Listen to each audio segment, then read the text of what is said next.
नमस्कार दोस्तों, स्वागत है आपका फिर से हमारे इस नए वीडियो में। दोस्तों, आज की कहानी में हम जानेंगे कि कैसे एक राजा जिसका सिकंदर लोदी कबीर दास के शिष्य बन जाते हैं। दोस्तों, वीडियो में अंत तक बने रहे और ऐसे ही वीडियो हमेशा पाने के लिए चैनल को सब्सक्राइब जरूर कर ले। आइए वीडियो में आगे बढ़ते हैं। जाति न पूछो साधु की, पूछ लीजिए ज्ञान, मोल करो दरबार का, पड़ा रहें दो म्यान। ये दोहा कबीरदास जी द्वारा लिखा गया है और इस दोहे में कबीरदास जी ने जाति का विरोध करते हुए कहा कि आप जिससे भी ज्ञान प्राप्त कर रहे हो तो उसकी जाति के बारे में ध्यान नहीं देना चाहिए, क्योंकि इस बात का कोई महत्व नहीं है। ये ऐसा ही है जैसे तलवार का महत्व उसे रखे म्यान से ज्यादा होता है।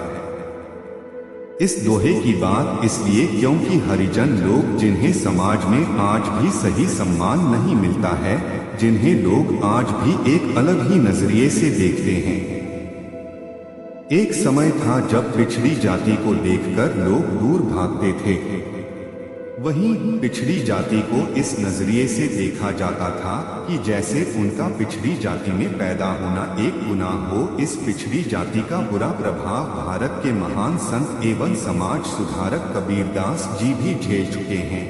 जहां कबीरदास जी जाति के नाम पर फैले बुरे विचारों को खत्म करने की बात करते थे, तो ये बात कई महंत मौलवियों को पसंद नहीं आई और इस बात की शिकायत इतिहास में एक मशहूर शासक सिकंदर लोदी से की गई, जिसके बाद कबीर को सिकंदर लोदी ने दरबार में पेश होना पड़ा था।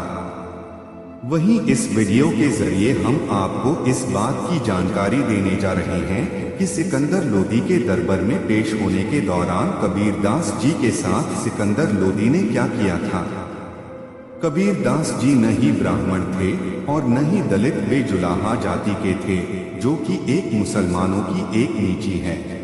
वहीं पिछड़ी जाति के मुसलमान होने के बाद भी कबीरदास को हिंदू मुसलमान सभी उनकी बातों को सुनते थे। जहां वो जाति के नाम पर फैले बुरे विचारों को खत्म करने की बात करते थे, जहां लोग उनके विचारों को अपनी जिंदगी का हिस्सा बनाते थे, तो वहीं महंत मौलवियों को कबीर की ये बातें जरा सी भी नहीं भाती थी और इस वजह से महंत मौलवी सिकंदर लोदी के दरबार में जाकर कबीर को काशी से निकालने की मांग की। कई महंत ने बादशाह से कहा कि कबीर 10 धर्म की बुराइयां भी करता है, मुसलमान होकर हिंदू धर्म को मानता है, वेद, यज्ञ, हवन आदि को गलत बताता है। तो वहीं मौलवियों ने कहा कि इस जुलाहे ने तांडव मचा रखा है और मुसलमानों को खुदा के खिलाफ करता जा रहा है।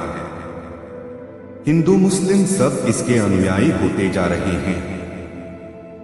जिसके बाद कबीर को बादशाह के दरबार में बुलाया गया और इस बात में सफाई मांगी गई, लेकिन कबीर ने इस बारे में कहा कि राम भरोसे जिन्हें न काहूं, सब मिल राजा रंग रिसाऊं। और कबीर की ये बात सुनकर बादशाह को गुस्सा आ गया और उन्होंने कबीर को उन्हें मारने का हुक्म दिया गया।